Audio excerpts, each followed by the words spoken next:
in your house, house, house, in your house, house, house, house, in your house, house, house,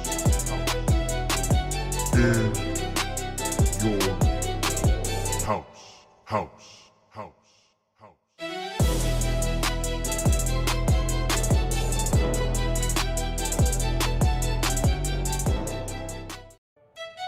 In your house, house, house.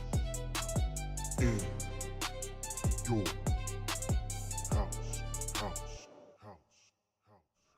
Bada boom, realest one in the room. How you doing? I'm a certified G, bona fide stud. You can't teach that. And you are tuned in to IYH. Hi, this is Isla Dawn, and you're watching In Your House podcast. This is Alexis Littlefoot, the Big Flexer, and this is In Your House. Yeah. In your house with O'Con. Hey, O'Con in your house. Hollywood in your house. Hypocrisy's head in the clouds. Curating all kind of loud. Wrestling in front of the crowds. Paragon's holding it down. Anybody can get it. Josh Joseph standing on his decisions. He is the voice. There is no choice. We as them boys in your house making wrestling noise. Moving fast just like cruiserweight action. In your house is the perfect distraction. Poppers in your ears when you in traction. Get this work with some wrestling action. Smoke.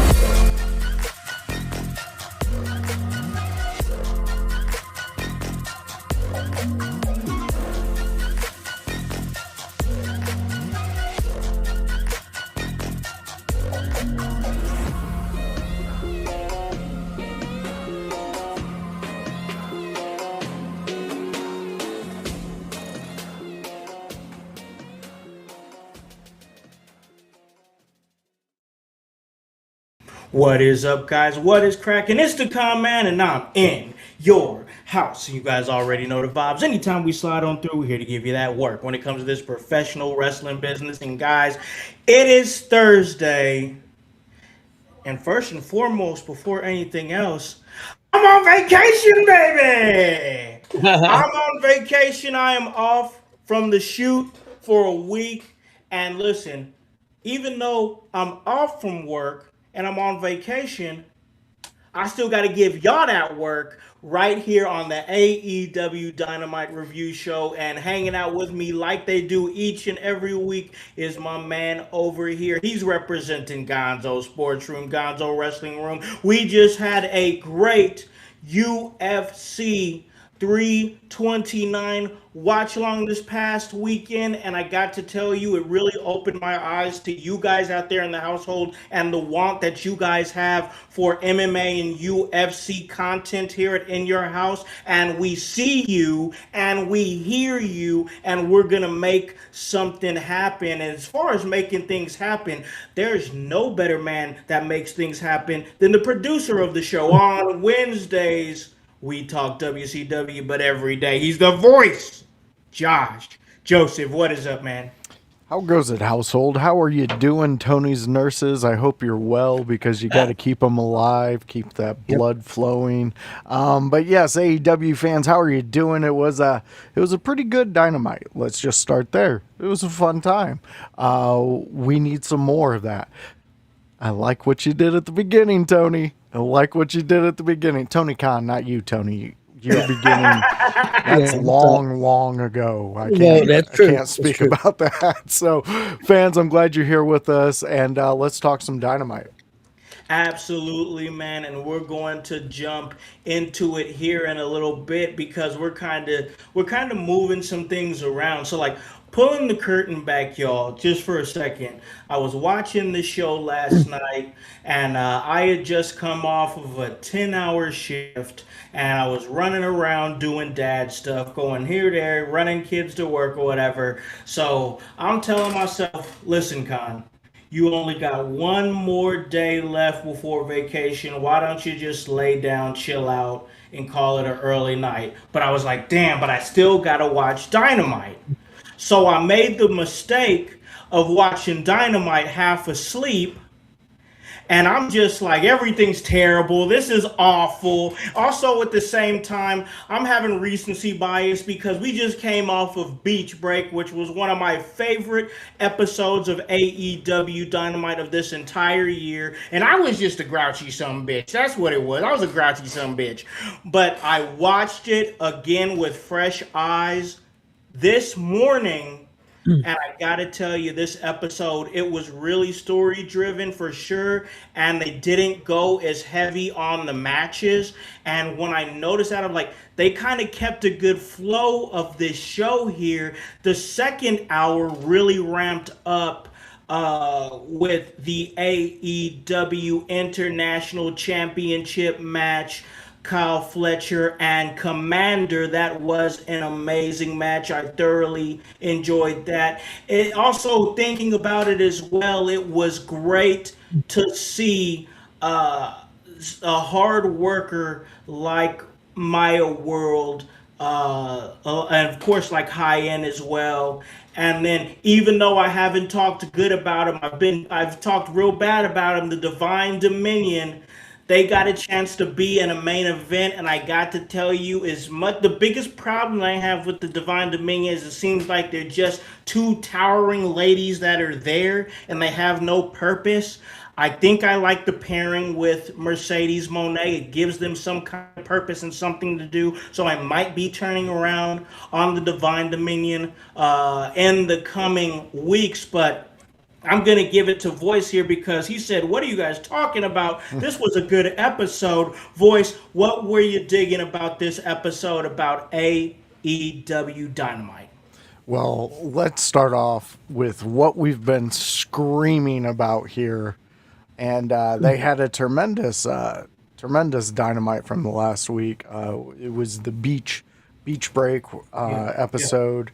Fun time. Great episode. If you didn't see it, go back and watch it if you're an AEW fan. But they had a video package. And it was so fucking good, Voice. It was glorious. It was fucking great, Voice. It actually made me go, wow, maybe Khan's right. Somebody could be listening to us. Right. And it only took this long. Yeah. And because it was good. Like, I even looked at it when I watched it again because I missed the opening yesterday. And then I watched it again this morning and I was like, holy fuck. If they would have done this with Double or Nothing, it would have been glorious. Glorious. Dude, imagine how awesome Blood and Guts would have looked when they did that. Oh, wow. Video package. That's all they had to do. So again, right there, I'm going to give them praise on that one. I thought that one was great. I also enjoy seeing Daniel Garcia and Yuta together. I like them as a tag team. To me, this highlights Yuta. This highlights Garcia. I love Daniel Garcia. I think he's one of the crown jewels of AEW right now. I may not like... May I just want to quickly add to what you're saying? Also, the fact that they used the Death Rider and it gives them more options for the tag team division. That was great. Yeah, and you know what? You made it to where I wasn't bored with a Cope and Christian match. Man, wow, you're doing good work. Mox, I don't need him. I just don't need him. He's useless to me and that's my personal opinion. Sure. Anybody else, if you like him, you like him. I don't need him. Don't need him. He's like ketchup. I don't really need ketchup unless I have fries, and most of the time I don't get fries. So what the fuck is ketchup doing on the table? Andrade again. Love Andrade. Can't get enough of him. That match was fantastic. Let me flip through my notes on that one real quick. He went up against Jake Doyle, didn't he? Yeah, he went up against Doyle to be able to get a title shot against Davis. Yes. Now, Davis and Doyle, these two double Ds, I get them confused, so forgive me. I may be OG Tony for a second. But he's a sweetheart, so you can forgive me too. Doyle, god damn it, you son of a bitch. I fucking love you, man. Jake something, baby. Dude, Jake something. Man, you you bring the big dude energy that I fucking love. And what I love about that big dude energy is guys against Andrade who get it and who know how to sell for that. So much so that I honestly thought they're not going to fuck around with Andrade winning this one. So I was like, he's done. And then boom, he pulls it off. He gets that win. Boom, he's going up against Mark Davis. So his next competitor is another Doyle that's even meaner. So I love what they're doing with Andrade. I think he's having the best time of his wrestling career right now. Yeah, and it's really showing in his matches. You don't see him get bored. Everywhere else, even AEW before he left, he was bored. You could plainly see that. Again, with the catch-up segment for me, and I'm saying that because of what I said earlier, Kenny Omega, I don't need you on my table either. Like, I mean, I get it. You did some cool shit. Cool. But, like, time's over, man. Like, I get it, man. Okay, and it seems like that both promotions, WWE and AEW right now, are like two pit bulls just biting each other's necks, trying to get one over the other. Mm-hmm. We made an old guy the champ. Oh, well, we can do the same thing. We can do. I know they're building stories around it, and I can digest it. I can watch it and stuff. But do I need it? No, I don't. I don't need it. I would be excited. Again, MJF, Will Ospreay. At Wembley, that's money. Sure that was what we were getting. I thought absolutely for sure, without a shadow of a doubt, that's what we were getting. Me too, Howse. Me too, and that's what I'm excited for. But okay, let's go into Will Ospreay. Okay. Will Ospreay's on a levels that, good God, man. Like I make fun of him. Ocean Spray, call him that, bruv. I say those things in mockery, but when it comes down to, if I had to sit down and talk to him purely about what he does in a ring, the fucking dude can go. He can go. That's fair. But again, I don't need Kenny Omega fucking giving him air kisses and things like that and tell him, like, that whole thing with Kenny Omega trying to tell the Jet who the Jet is. I wanted to just put a sock in his mouth. I wanted to give him a wedgie and tell him to shut the fuck up. Like, because right now, the Jet is on his own. Like, he's with the Callis family, but think about how much he has grown since we've seen him. And to where you can give him a mic and say, go ahead. Just go. So, again, I enjoyed this Dynamite. I got a few more notes, but I'll put those in here and there.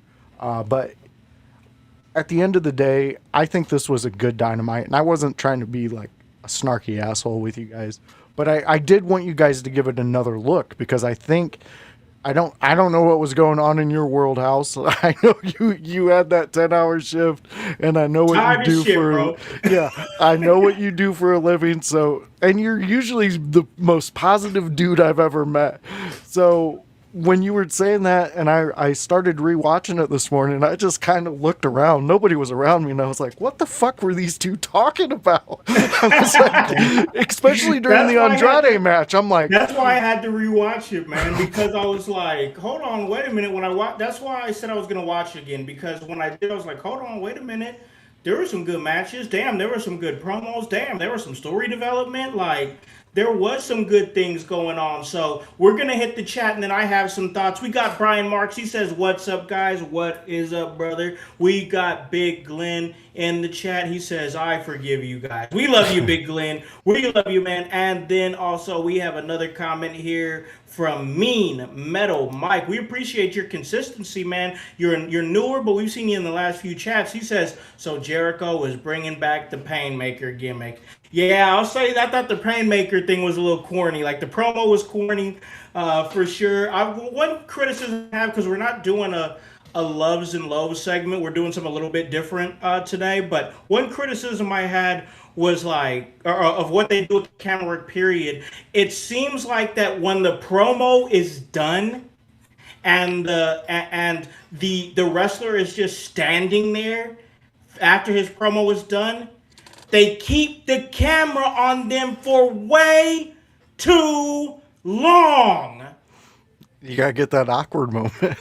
It's so awkward. Like when Jericho was doing his thing and he was like, now you're going to step in here with the Painmaker. And then he did his face where he went like, you guys can't see it on the podcast version, obviously, but he went like, Yeah.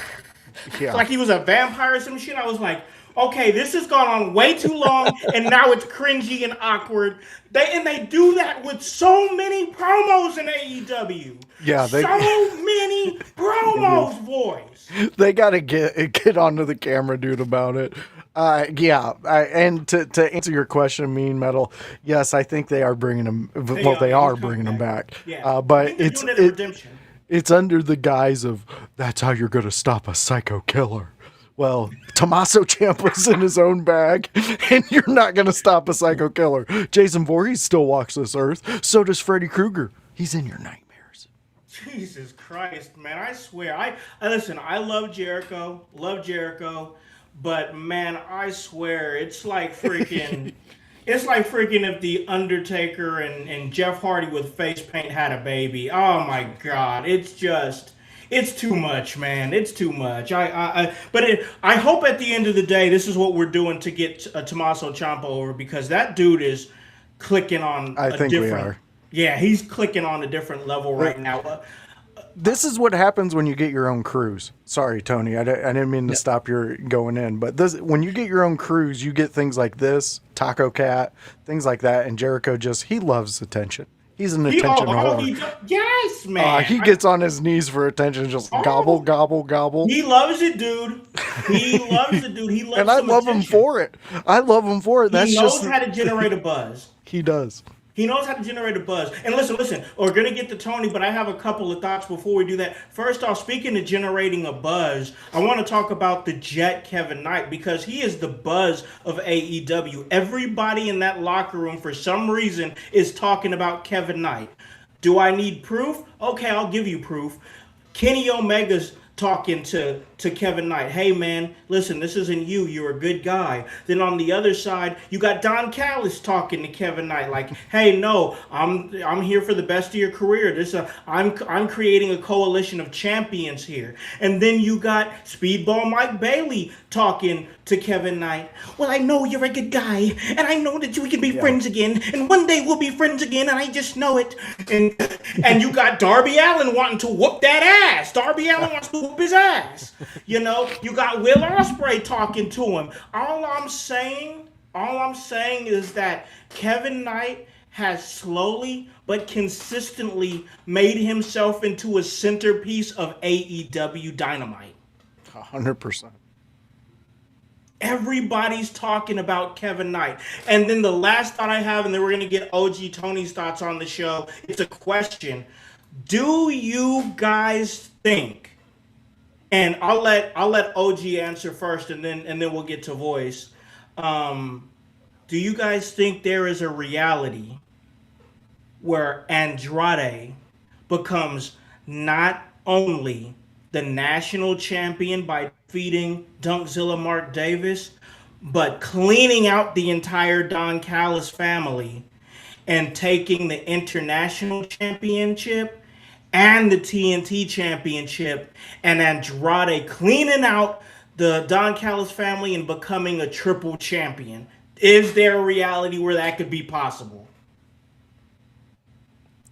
I think it's possible. And I got a prediction. I think within a year, Andrade will be champion. He'll be the world champion. I don't disagree with that. The way he's moving right now, I don't disagree with that. He's got, like, he feels so comfortable where he's at. Like Voice said, I think he's having fun at this run in his matches. He's clicking right now. I don't think you're crazy for saying that, OG, but Voice, what do you think? And then we're going to get to OG's thoughts here. Is there a reality where he can run through, him being Andrade, can run through the Don Callis family and find himself with 3 championships simultaneously? Well, Howse, I'm glad you asked that question, because we have such a catalog. People can go back and see what I said when the Jet joined the Callis family. He was going to be the crack. Andrade was going to be the You one who did say dropped that. off. Then Yep. Andrade was going to be the one that picked everybody off. He's doing exactly what I said. Bar so- for bar, voice. Bar for bar. 100%, I think this could happen, and I think it should happen because I think it should. I think of Andrade, 3 belts Andrade. Let's just say he gets them, he has them for 3 belts for like, let's say 2 weeks.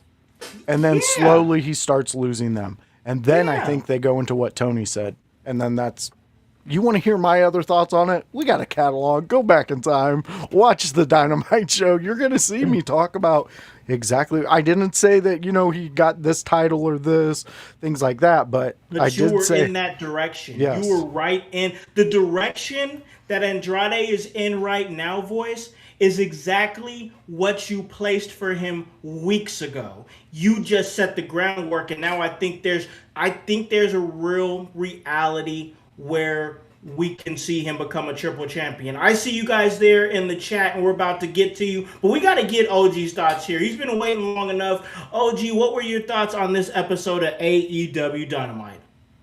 I was not as big a fan as you guys. I didn't think it was bad. The matches were pretty good. I love the match. Commander and Fletcher. I thought it was outstanding. Yeah, great match. I thought that was match of the night. My problem, guys, wasn't with the promos for the most part and stuff like that. It was just the booking of the show and Tony Khan. I think it was an afterthought, and I think it was a screw up to a certain degree, because I think that main event they had last week was supposed to be the redemption main event. Yeah. And so now everything. I mean, they just made this redemption pay-per-view, and they made it mega, and now they had to pivot everything. So really, the pay-per-view. Not that the matches are going to be bad. I'm sure they'll knock it out of the park, but I'm just not a big fan of a lot of the matches. I'm not really a fan. Why Kevin Knight? Really, I tell you who's got an argument. Andrade's got an argument for a title match right now because he beat Omega when he came back. Yep. That's true. Yeah, I remember that match for sure. And also, may I add, OG, to your argument that when Kevin came out, which I think Kevin's doing great work, and he's like I said, a centerpiece of AEW Dynamite right now. But he was saying that, oh well, I was promised a title match by Maxwell Jacob Friedman, and Kenny, even though I don't love Kenny on the promos or whatever, but he had a perfect retort. He was like, that was an agreement you made with MJF. I am not MJF. So, like, kind of, honestly, Kevin Knight's argument was null and void, but, like, Omega still gave him the match anyway. But I love the fact that, once again, don't love Omega on the promos, but he said, bro, that was MJF. I don't have to hold that. You know what I'm saying? Yeah. Well, that's something else that got me fired up. Probably 30 minutes ago, I seen a clip of Dave Meltzer saying that Omega was fantastic on the mic last night. Probably the best he's ever been in America. Get your dick out of your mouth. Yeah, that's son of a bitch. No. I mean, if that's the best he's ever been in America, then he ain't worth a fuck. Exactly. I mean, because he was better than maybe he was a couple weeks ago on the mic? Maybe. Yeah. But that was not a great promo. And like I said, just some of the booking stuff I wasn't a big fan of. The matches were fine. The promos, I mean, I liked the format of the show. I thought it flowed pretty well. I mean, that wasn't bad. Andrade is fantastic, like you guys said. I really loved Ciampa's promo. I thought Ciampa's promo was fantastic. That was good. Yeah. I really enjoyed it. Especially with him being a heel. But one thing about AEW is that they'll let you flip for a night. You know what I'm saying? And I think this was the first time in like a few years that he's got a chance to wrestle in his hometown. So, like, I'm cool with it. You know what I'm saying? But, yes, I agree. That promo was good. And I think Redemption was really meant for Darby Allin and Knight, to be honest with you. So they had to make changes. And what they should have done, in my opinion, instead of putting Knight in that situation, because I don't think he's quite ready. I think he's a fantastic star that's moving fast. But I would have rather seen than him going to take a loss to Omega right now. Why don't we just do some kind of tag team match? Why don't we do Moxley and Omega and 2 tag team partners? come up with some kind of tag team match to Yeah. get you until the next pay per view. I think they could have booked something like that. But but yeah, I agreed with you on the Bane and Cross thing. I think them being with Mercedes could help them. I I think 100% it agree with will. that. Yep. But and another thing with his booking, guys, Mhm. what did Yuta and Garcia deserve to get a fucking world title match? They announced it an hour before the show. Another Fair. thing, what did Commander do to get a fucking international title match? Who the And fuck he's he not, do? and he's never on the show. Well, When was yeah. the last time? I When think was the last time he was he on a Collision? I think He it may was probably the last Collision he gained an opportunity. Okay, I that's think fair. that's what happened. That's possible. That's respectable. That's possible. But that just some of the book in the show. I think this show was an afterthought because he put everything into last week. Not, and again, that's not a bad. It wasn't a bad show, but I expected more. I wasn't expecting the show to be as good as last week because I mean they knocked it out of the park. So Yeah, but they did. I thought it was too much of a drop. I don't think he put enough care into it. That's just my opinion. That's a fair point, Tony. And Boys, you had a correction, shot, go. it wasn't a collision. It was that baseball Twins. Okay. Oh, the Minnesota stadium. Twin. Yes, Apparently, Commander had like a standout performance, and that earned him it earned him somehow a world. Oh, no. I know, Tony, That's but bullshit. again, it is. I mean, not even on a televised show. But you're coming from it from a fan's point of view without your AEW glasses. That's You true. can That's gain true. opportunities in AEW on an off night at a baseball stadium, making the crowd pop. Tony Khan is a fan of wrestling, hence why Kenny Omega is the goddamn champion. And I see you, Anthony. I trust We're me. gonna get Me to and you. Tony We're gonna get had you. the same reaction to the old "Let's kiss his asshole" fucking promo. Yeah. It was annoying. It was gross for Kenny Omega fans. And Dave Meltzer, shut up. Shut the fuck up. I agree with Tony.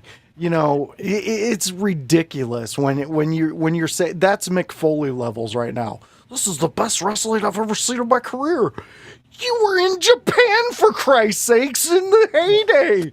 Can you we were stop doing the peddling? Like, can we please stop the peddling? yeah, like we don't need it. We're we don't fans need of the that. product already. We know what we're we're already watching, so you don't have to do that, man. Stop that. You're peddling something that we've already bought, bro. Like, Yes. talk about the show. Talk about the show. Get interwoven into the show. Stop peddling. You've already sold us. Fix the shit Tony's talking about and complaining about. Yes. Because if you do that, you're hitting your average fan tuning in to your product, and you're going to gain more fans by the people who will do what we do. You will Yep. gain I think- more people watching your product. Yeah, go ahead, OG. See, I think that was my problem. After the last 2 weeks, they did so well. I took my glasses off for a second, and I got to get them back on because I feel like they take a step back this week. I really do. I agree with that. But it was again. I don't want people to. Oh, he's shitting on the show. It wasn't a terrible show. No. It was a solid show. I'm not taking anything away from that. I thought the performers did great. I liked the format of the show. I thought it flowed well. It was just some things just didn't make sense to me. And the reason I felt like it didn't make sense is because I felt like it was thrown together. What about And that it- video package? Thought the video package was good. My only critique of that is, and I know why they did it. So I mean, I know why they did it. I thought they still should have added in the video package Omega winning, and then showed it again before Omega came out. That would be my because they didn't show the noticed Omega. that too. That was my only small critique. But hey, they did something finally.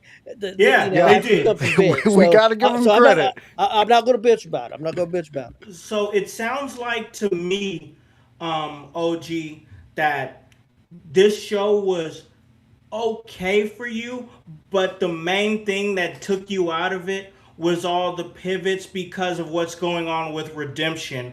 And I think that I might be fair in saying this. Correct me if I'm wrong. If you think differently, OG. I don't know. I'm not even sure if we even needed Redemption at all. We don't. Well, no, not now. But I think that his idea was we're going to do Kenny Omega there. We're gonna do a big Kenny Omega show. But I think what happened was MJF for some reason went to them. They said it was his idea. I don't want to lose. He's taking some time off. He's still. Yeah. I guess he's still going to be part of All In or whatever the big one is. But All he's In. not going to. But he's not going to be part of Redemption probably. So he wanted some time off, whatever the reason. He could maybe his knees bothered. I don't know what the issue was, but there was some reason. Sure. I know what I watched JD and this was an interesting take by him. He said that he feels like MJF's word by MJF. So he didn't want to lose on the pay-per-view. He wants to lose that belt on TV and draw a big rating.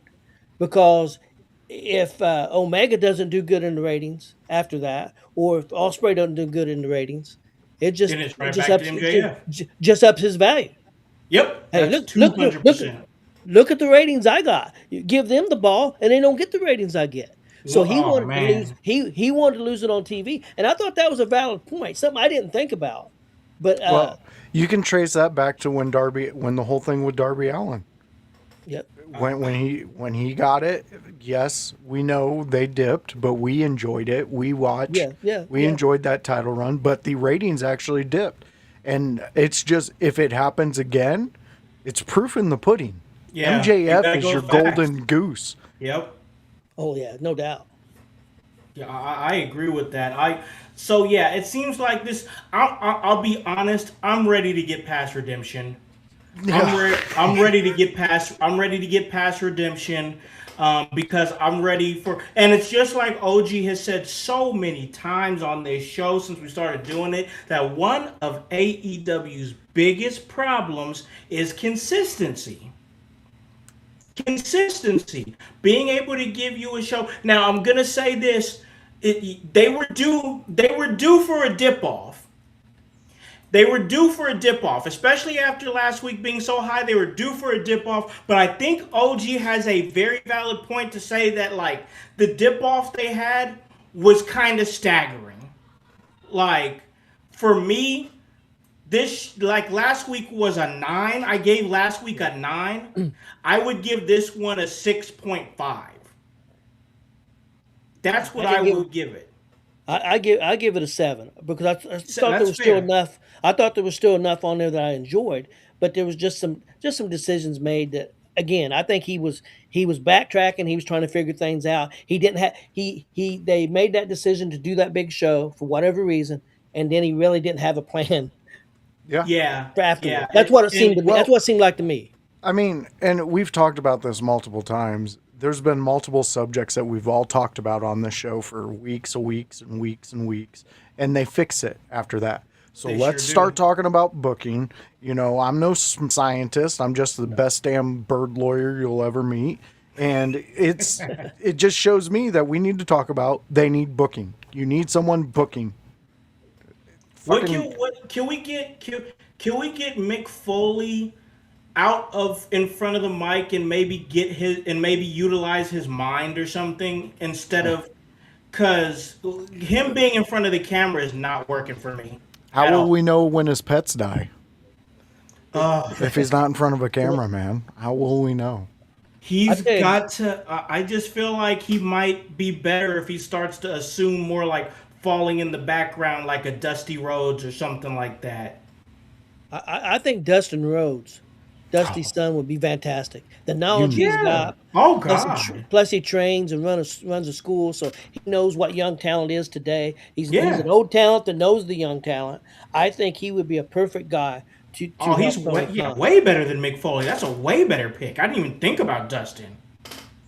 I would love that. That would be fantastic. He's the perfect pick.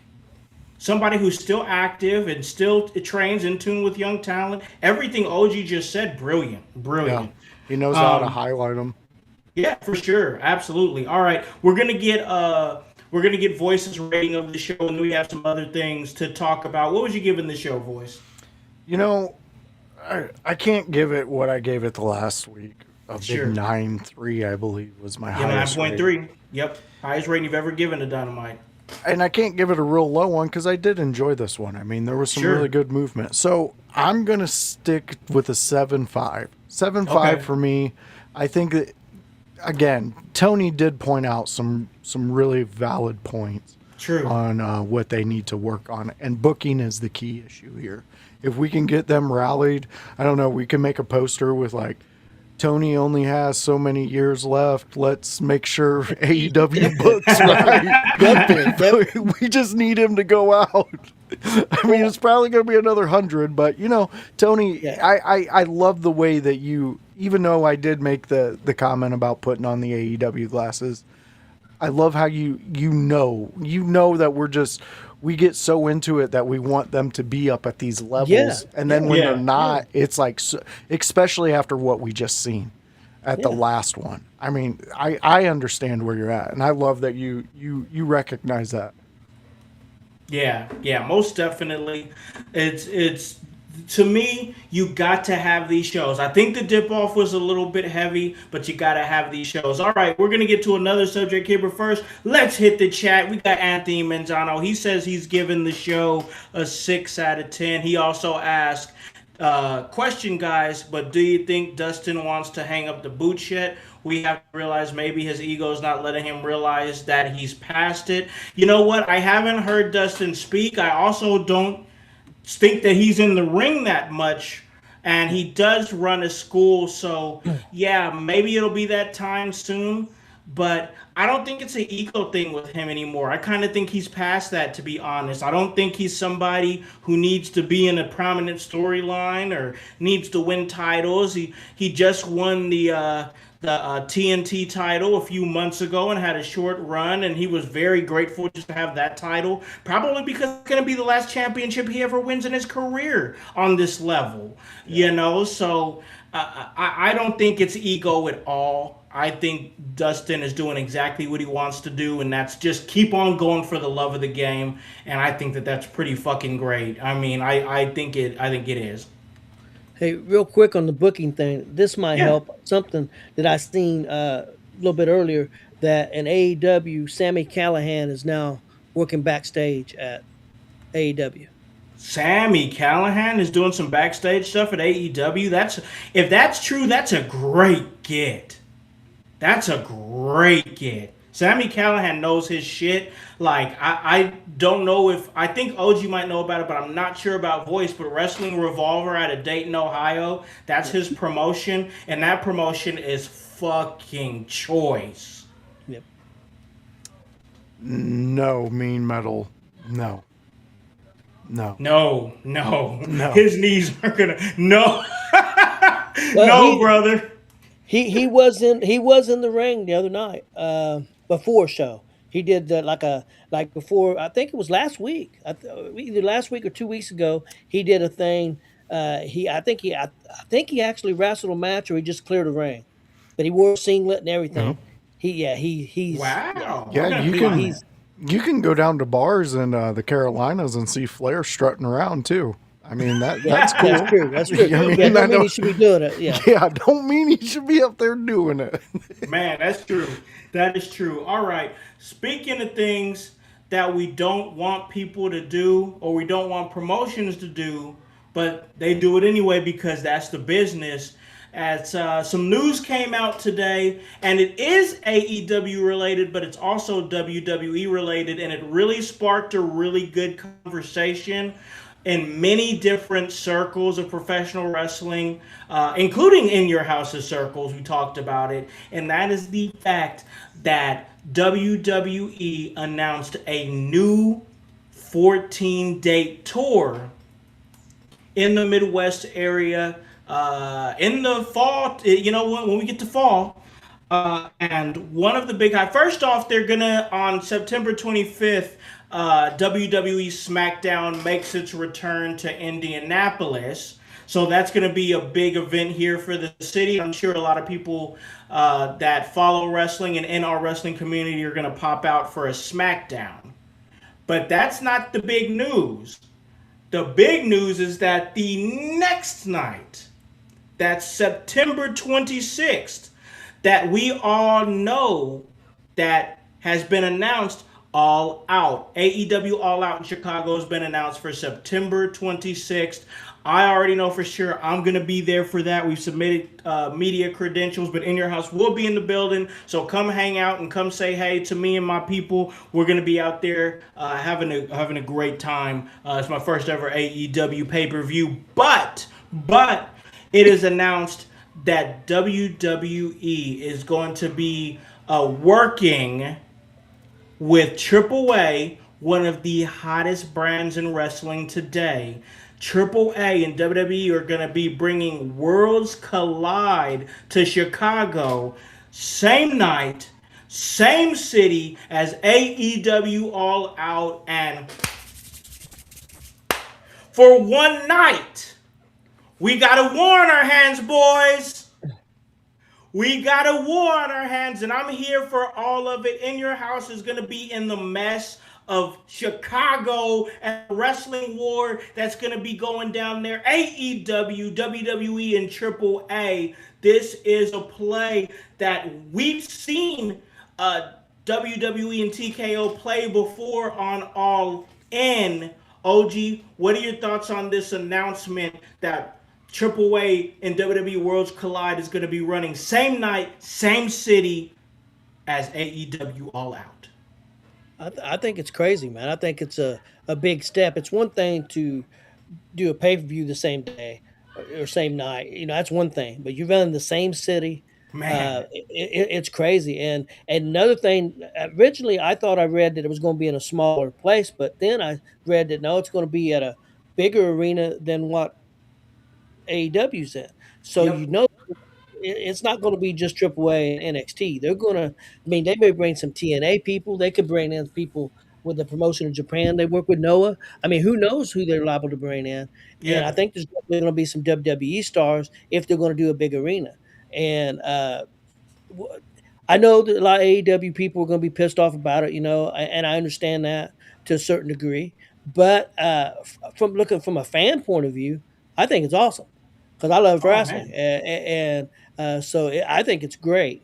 But I understand some AEW people being upset about it. Why do they got to counter program us? They say we're not a threat to them. Competitor, yeah, but they're still counter programming. Do I think they're a threat? No. Do I think they're a competitor? Hell yeah, they're a competitor. They're a competitor as soon as Tony Khan started paying people big money. Oh yeah, that's always going to be the difference maker. And that's why WWE is doing what they're doing. They're trying to mess with him. Do I agree with it? No, not completely. But it's business. A lot of business people do things that some people may think is unethical. I don't know if it's unethical technically, but it's good for the fans because I'm going to get to see some good wrestling. Get to see some good shows. Yes, that's the biggest thing. And Anthony Manzano, when I say there's a war, I'm not talking about, I think there's going to be a war because, I think AEW is going to beat WWE in the ratings or there's going to be 83 weeks or anything like that. No, bro, it's nothing like that. When I say there's going to be a war, I'm saying there's going to be two promotions that are going to be in the same city on the same night fighting for the common man's dollar, fighting for the common man's eyes, and they're going to put on some of the best wrestling and put on one of the best cards that they possibly can because they're going to go toe-to-toe for one night. This is not about long-term. This is not about ratings. This is not about 83 weeks. This is about one night, one city, one war, and they're going to try to fight each other and put out the very best wrestling in one of, if not the greatest wrestling city in the United States, Chicago. Voice, you see it, you hear it. Where are you at with WWE bringing AAA over for Worlds Collide to counter-program AEW All Out on September 26th in Chicago? I do feel WWE is starting to see AEW as a threat, especially with what we know at the end of this month, the possibility of some big names being introduced into an AEW world in which, if I was WWE, that's kind of something that I might look at and be like, fuck. Especially if one of those tag teams, if they go over there and have a giant splash for just being over there and they bring their cereal, we definitely need that. But it's kind of like the biggest kid in class is sitting there knowing that you're going to be putting something on in Chicago where WWE just went and had one of the biggest nights of Chicago wrestling.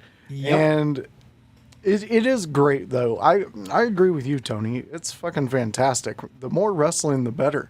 I get kind of pissed when I hear about WWE shutting down for indie promotions being able to run a certain mileage around them during some of these big shows and things like that. Like, I think that's stupid because the common man can't always afford that ticket to a WWE show, but a common man can afford a Dynamite ticket, an AEW ticket, a AAA ticket, things like that. So the more wrestling that we can consume is only better because then you're pumping up the next generation of talent by going to these indie shows. You're giving them that idea building in their head that they can get to that level of WWE or AEW, one of the other. So the fact that, yes, there are sickos or all of that, both fan bases are rabid and they'll go at it with each other. But who the fuck cares? Because we're going to get some great wrestling. They're going to be putting it on. And honestly, if I was an AEW fanatic, I would get some tickets to this and maybe flash mob Darby Allins. Just a bunch of little Darby Allins out there in the crowd. Do something like that. Exactly. Like, why not? Like, if they want to go to war, go to war. Yep. Listen, go ahead. Howse, you should be ecstatic because you was going to get a good show for All In anyway, but now you're going to get even a better show. I know. Yeah. Because they're going to. I mean, both brands are probably going to try surprises, bring people, anything that they can do. Because I mean, this is a huge event. I mean, how often has this happened at the same time as it ever? I mean, I'm sure it's probably happened before, but not recently. Not to this magnitude, dude. No. This is really big. huge. It's going to be a huge night. You have SmackDown and Indy the night before. Then they travel to Chicago the next night. It's going to be big. It's going to be huge. And it's going to be in the city of Chicago. So, listen, I want to ask this because you said it. And I just got a couple more thoughts. And then we're going to go to break here because we got a really great second half of the episode that we're going to give you guys. But I want to ask this. When I first came up with this segment, the idea was to do 2 early All Out in Chicago main event prediction. And that's it. I just wanted the main event for the AEW title. That's all I wanted. Just 2 early main event prediction. Now we have to ask ourselves this. What's going to be the 2 early AEW All Out main event prediction for you guys? But also, what is the 2 early main event WWE AAA Worlds Collide main event going to be? OG, I'll go to you first. What do you think we're going to get as far as those 2? And again, that could change some storylines even because of that show. I'm going to say Moxley and Ospreay. Okay, Moxley and Ospreay for All Out. That'll be a great match. I think that it makes sense because I can see Moxley at some point finally switching sides, like going and finally be like, hey, haha, this is what I was doing the whole time, blah, blah, blah. Could we? And I think that would help Moxley connect a little bit because I just don't connect with Moxley as like, oh, I'm this weird cult leader, motivational speaker, but you're supposed to like me. Like, I don't like you and I want to not like you. So, like, just be a heel. Just be a fucking heel. All right, OG. All right. So this one's going to be a little bit more challenging. What is your main event for Worlds Collide? I've got 2 written down. I don't know if this one translates to the American audience. I had Dominic Mysterio and El Grande Americano. Ooh. But I think that's bigger in Mexico, honestly. Yeah. But and then my other one is CM Punk and whoever they want to put against CM Punk. Okay. Okay, I like that. I like that. Get some World Heavyweight Championship representation in there. Do a undisputed to be specific. But yeah, I like that because I do think with it being WWE and AAA, and they had both logos on there, that keeps it open ended that we could see some main event stars on that show at Worlds Collide. But Voice, we're gonna throw it to you, brother. What do you got for the too early all out main event? With this announcement, I feel Tony Khan's going to have to dig deep, and I feel the turn will happen here, and it will be a triple threat with MJF, Ocean Spray, and Mox, and Ocean Spray will lose it because Mox will turn on him in the match. Okay, and like MJF will be the dick. I just some things I've been reading, and I think this was like some scheduled time off. Yeah. And he's going to be back around the time that this happens. Okay, fair enough. I like that. I do see MJF coming back. I don't think he's going to be gone that long. What about your too early Worlds Collide main event prediction? See, this one's really difficult for me. I honestly was trying to think of somebody who I think would like translate over like Tony was thinking. Yeah. I had Dominic in there also for his title, but I didn't, I was thinking maybe Gable going up. I know it's not a cross promotion type thing, but it doesn't seem like WWE's like really into this for the cross promotion. And if we all think that they are, I think we're fooling ourselves. They're in it to make sure AEW has to. They know that they're there, that they're reminded. Like it's a thing. Like I don't know. I see something like that maybe, but then again, I like if you throw CM Punk versus anybody on any of those rosters. Yeah, that's going to be there. Pop. That's going to pop. So I think Tony swayed me on that idea. What do you think about, would this be a needle mover? CM Punk versus Rey Fenix. I mean, for nerds like us, yes. Yeah, we would absolutely love that. That would be an amazing match. Yeah. I think that'd be cool. Okay, so my all-out too early main event prediction is champion Will Ospreay going up against MJF. I think we'll be able to get to Mox later. I just think that they're gonna want to do what they probably should have done it all in, and they're gonna do it all out. I just feel like that's when they're gonna pull that. I really like what OG is saying in terms of put Punk in there with anybody. And that's a great idea. I even like what Mean Metal Mike is saying, Punk versus Dominic Mysterio for the WWE Championship at Worlds Collide. That's a great idea. That's a great idea, Mean Metal Mike. But another thing comes to mind. And that's the fact that Chad Gable has an opportunity at the Intercontinental Championship against Penta at SummerSlam. What's a big swing match-wise? Of course, anything CM Punk-wise, and he could be in the building and hype the crowd up. But what's a I'm gonna get people talking? This is a proven formula that is guaranteed to work because it worked and it created one of the greatest wrestling stories in the history of professional wrestling out of thin air. What if we see the Intercontinental Championship on the line? Chad Gable defends against El Grande Americano in Chicago. I mean, that would be fantastic. Yep. You would get away with it, but what cross promoting is that fucking doing? El Grande Americano is the face of AAA. I know he started in WWE, but he is the face of AAA. Who else is the face of AAA? No, I get it. Go Go ahead, OG. Yeah, go I ahead. think you have some. I think you have some crossover matches, but I don't think it would kill you if you had a big main event with Punk, with somebody. I think Punk's got to be on that card because it's Chicago.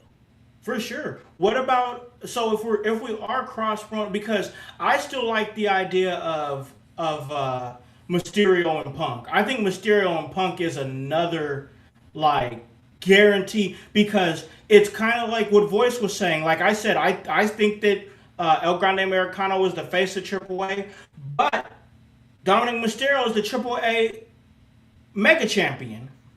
So that kind of makes him the face of AAA officially. And then I just think Mysterio versus Punk would cook so hard. That was a great idea by Mean Metal Mike in the chat. Yeah. OG, you had a thought? No, don't forget NXT, because you could have NXT and WWE crossover, or you could do like a 3-way match with the women's championship, one of the Mexican ladies and Kendall Gray. Oh yeah, that would Liv Morgan, or so there's a lot of different ways. And again, I wouldn't count out the fact that you still could get TNA involved. I wouldn't be surprised. I wouldn't count that out either, for sure. This is the way I'm looking at it.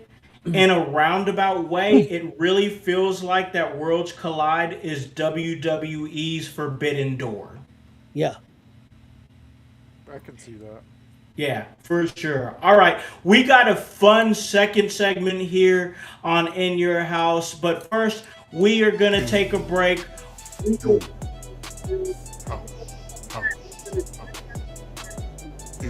Goes out there in the household are talking about, and then when we come back, we talk about 4 pillars. That's been a lot of talk in AEW for years, but now who's the new 4 pillars in AEW in the eyes of myself, The Voice, and OG Tony? We're gonna talk about that on the other side of this. Hello everyone, it's the Pope Elijah Burke, founder and president of the Love Alive charity. I wanted to take this brief moment to share with you my charity's continued humanitarian efforts to positively impact the impoverished communities in and around the greater Jacksonville area. This cannot be possible without your support. If you'd be so kind, please take a moment to visit our website, love-alive.org, to learn more about the charity and its mission. Also, feel free to donate to our 501c3 organization that operates off of the donation of the public, which is you. Whether that be by website or via Cash App, $1 help makes a difference in the lives of others as we continue to positively influence many people by being the change that we wish to see in the world.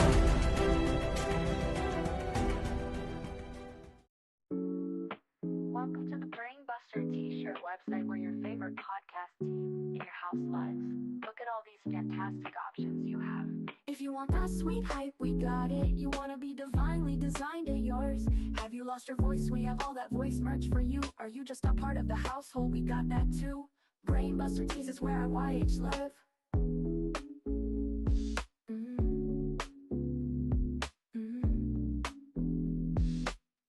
Brainbuster Tees is where I YH live.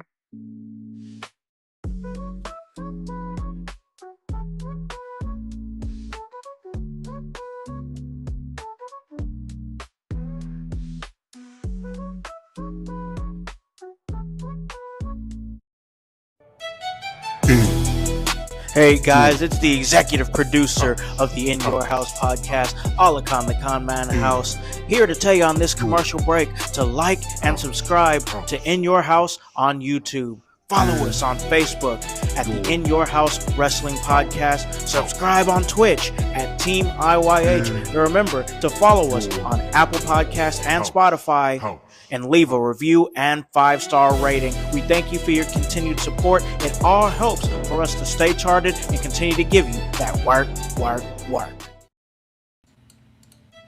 Hey guys, welcome back to In Your House. You guys already know the vibe. We're here talking some AEW Dynamite, and also, guys, we were talking about the counter programming that was going on, that is going on from Worlds Collide to All Out, and it is now making that one of the best wrestling weekends to look forward to this year.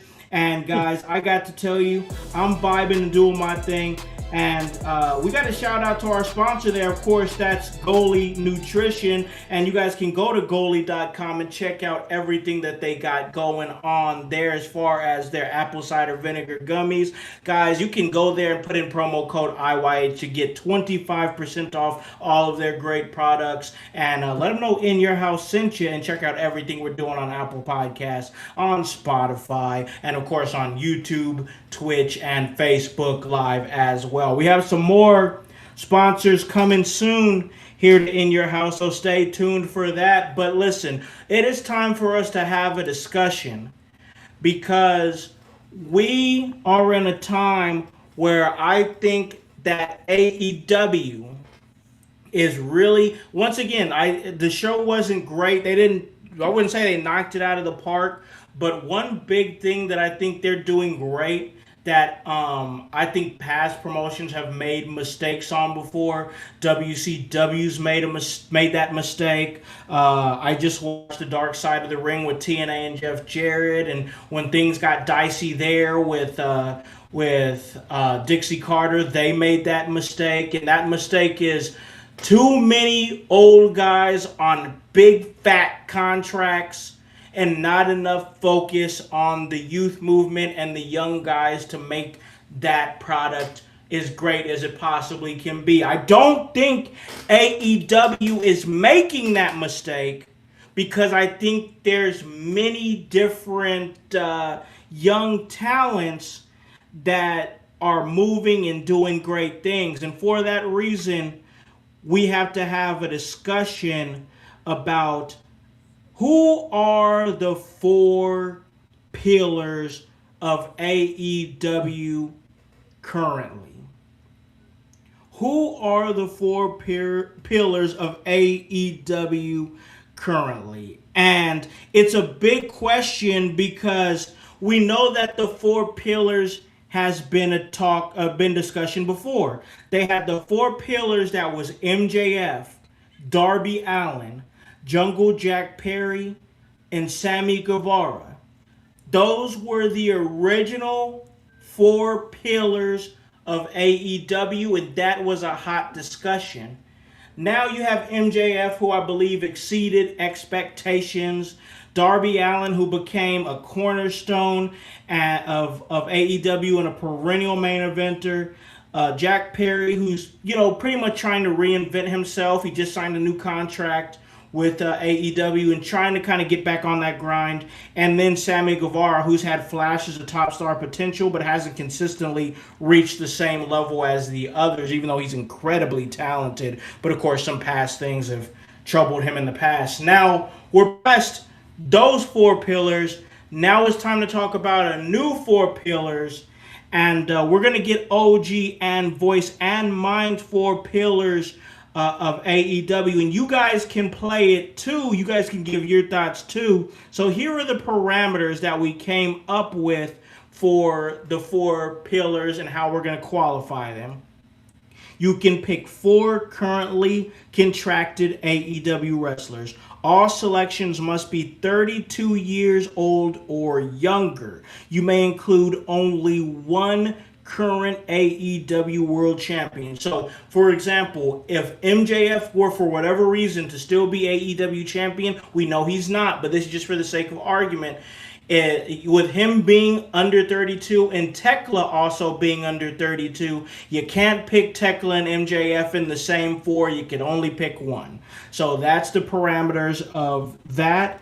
But all mid-card champions are fair and in play, because to me, the mid-card championships are the symbol of that you're the future, you're next up. That's how it's always been, especially in the 90s with the Intercontinental Championship. You build your list about the future faces of AEW, not just the best wrestlers today, but consider star power, promo ability, in-ring talent, long-term upside in AEW's current booking and positioning, mainstream and crossover potential, and also be prepared to justify every pick and explain why they deserve a spot over the other candidates. You are allowed to have 1 bonus pick called the snub. That's going to be the snub. The person who probably could have made it, but just didn't make it. And me and Metal Mike, Moxley is outside the parameters of being a pillar. Because he's old as shit. But but he's outside of that. But all right, so we guys know we're gonna go one by one. If you guys have the same one, it doesn't matter. That's not a big deal. It's not a right or wrong answer. It's who you think is. As long as you're in those parameters that I just gave, you can give it. So we're gonna go OG, voice, me, OG. Who is the first pillar of AEW in your opinion? MJF. Okay. Give it to me. MJF, MJF was going to be on my list, but I'm like, he's already done so much, but he still has so much more time to go. Go ahead. Yeah, he's only 30 years old, and 29, 30, he's, to me, he's their biggest star. He's their Roman Reigns, and he's only 30 years old. He's not 40 years old. So that's a big advantage for them. I think he's their top star by a pretty good amount. So I've got MJF. It's a great pick. Like I said, I kept him out of it just because, to me, I mean, there's MJF's not a wrong answer. I just wanted to give somebody else a crack. You know what I'm saying? Like, that's really it, because MJF, he's an original pillar, and like I said, he's exceeded expectations, and he's only 30 years old. So, like, I'm not going to say nothing about MJF being on anybody's list, because this guy is 30 years old. He wrestles like he's 40, but he's still got so many years ahead of him. Voice, who is the first pillar of AEW for you? All right, for my first pillar, and I followed the rules, but I don't give a shit what you guys are saying out there. These are my picks for who gets me excited for AEW under the rules that I was given. But my first pick, I always have trouble saying his name. Rib shots with me, though. Yep, Takeshita? Tateska. Yes. I hate the way it's not spelled. able to read. Yeah. I know. It don't look like no damn Takesta the way it's spelled. It doesn't, but Takeshita, to me, he's just fantastic. The sheer fact that we've seen his rise, and the amount of love that he's getting from the AEW fans, and I just love his matches. I think they're awesome. Oh my God. I think they're some of the amazing matches on AEW. Yeah, and even though he don't get a lot of mic time, he just has an energy about him. Yes. Yeah. That just radiates, and I think that's why the AEW crowd loves him so much. Yeah, he's fantastic. He absolutely is fantastic, and that's why the Alpha is also on my list. Konosuke Tateska is most definitely a pillar in my eyes. He is putting on great matches. Listen, man, I don't care what anybody says. He earned a special place in my heart when I saw him do a move I've never seen anybody do before, when he did the belly-to-back suplex off the top rope and bridged that shit. Yeah. Like, get the fuck out of here. I can never, that's burned in my brain. The guy is, he's big, he's tall, and he's precise. My God, he's basically Okada. He's a young Okada. He's a great ace. He's an incredible talent. He's a future AEW World Heavyweight Champion for sure. Like you guys said, like OG said, he doesn't need to talk much because he has an aura about him. He has a presence about him, and he just backs it up in the ring. I've never seen him have a bad match, not one time. He's definitely one of my pillars, Konosuke Tateska, the Alpha, for sure. So, all right. Let's get to OG's second pillar here. Who do you got? Okay, I had Kyle Fletcher. Oh, man, yeah. 27 years old, just outstanding in the ring. He's getting better on the mic. Still got some improvement to do there, but he'll get there. That's not going to be an issue, I don't think. My only concern with him is calm down a little bit on some of the moves. Don't kill yourself. But he gets excited out there. But yeah, he's one of the best workers out there. So yeah, definitely. Yeah, I like that pick a lot. It's a good one. Voice, what about you? Who's second pillar on your list? Second peeler on my list, I'm going female, and I'm going because I can't wait to see her come back. But she is so energetic. She has done so much great work with her character over the years. Tony Storm. Tony. I'm ready to see her come back. She was never considered a pillar, even though she should have been, because she really carried that women's division for a long time. And for me, and just stay with me here, Tony Storm is like the female version of Swerve Strickland. Hold on. Why you? Because you kind of get me? You kind of feel where I'm at?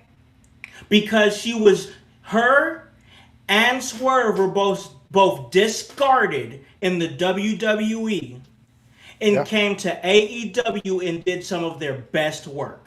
100%. That's my mindset on that. I love that pick, Tony Storm. Titans, you son of a bitch, I can see exactly what you're saying. Hold on, what's he saying? Tony Schiavone is a pillar, no joke, in my opinion. And if you take out all the rules, I kind of agree with him.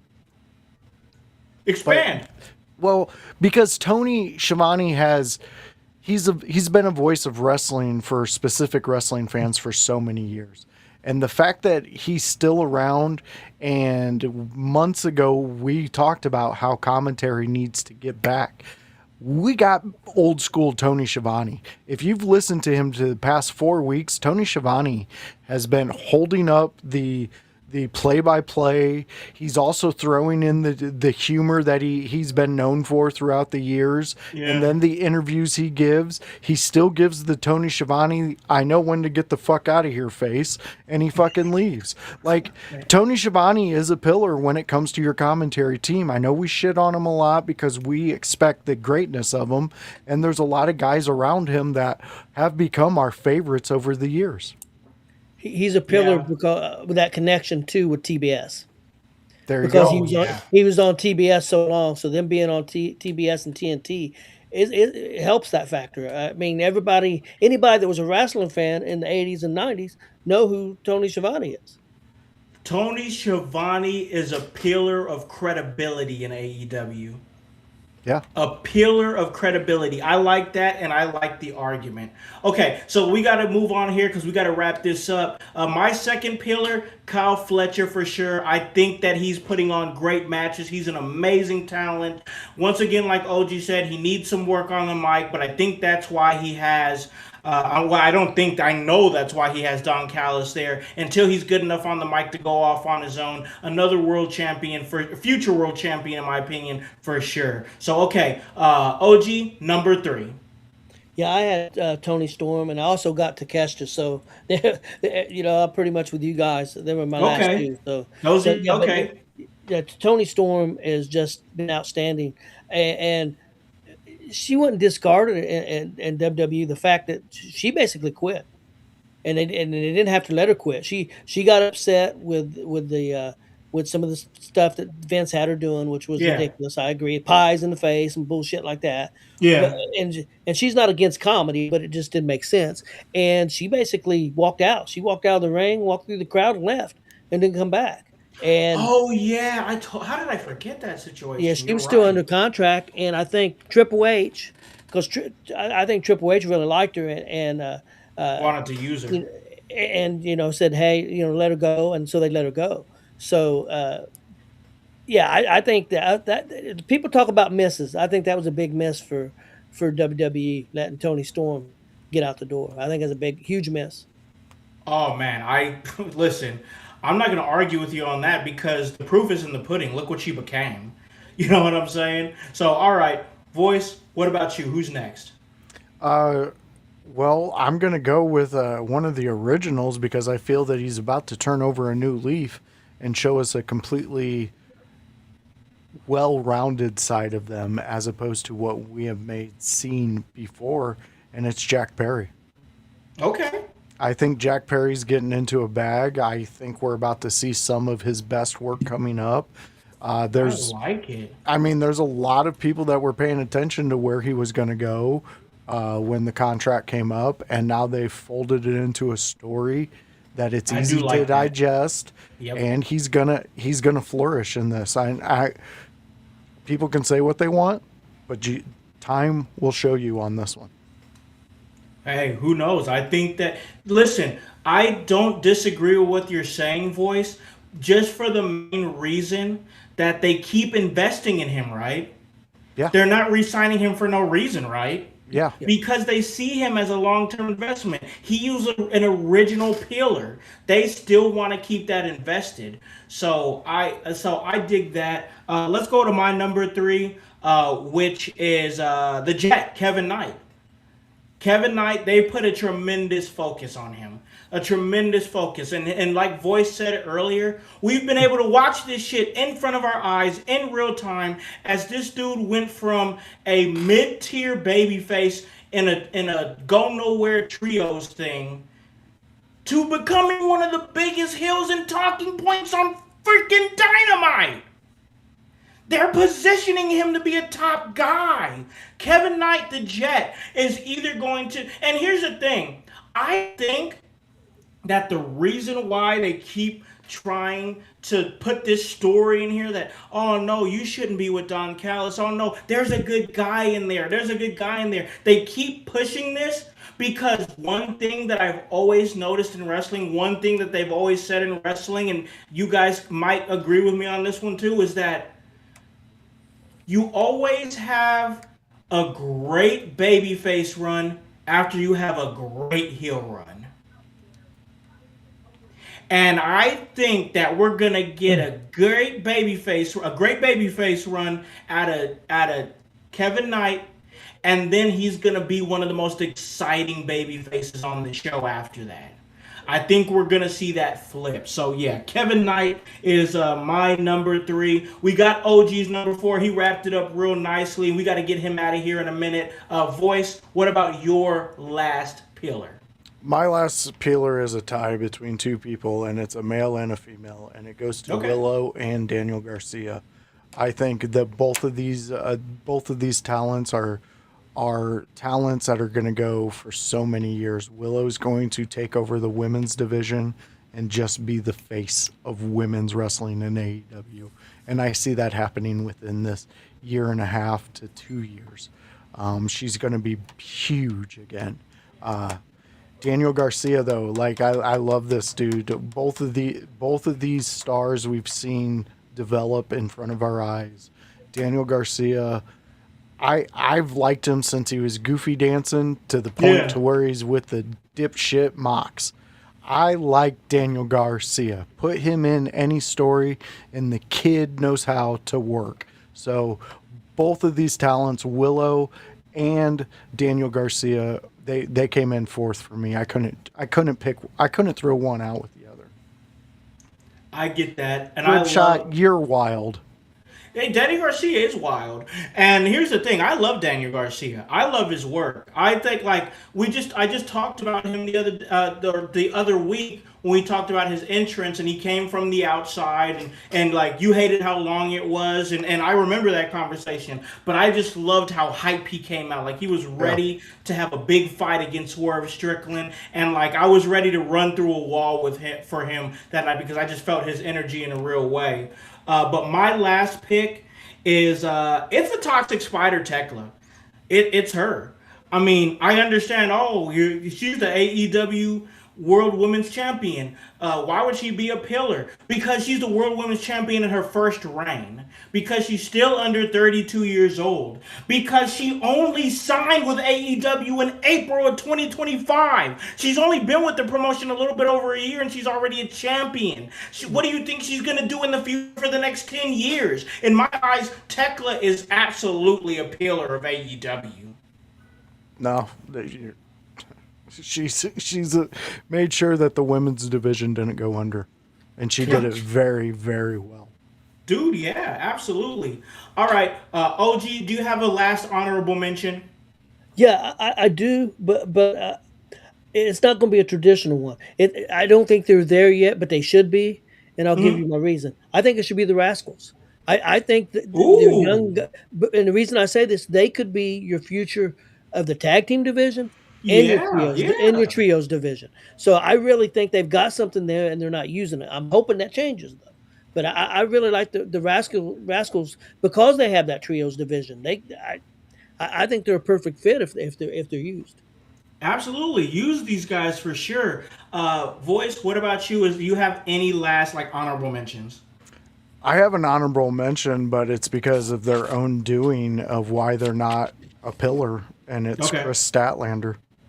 Ugh, She okay. should be. She has every tool in the toolbox, like Borlander.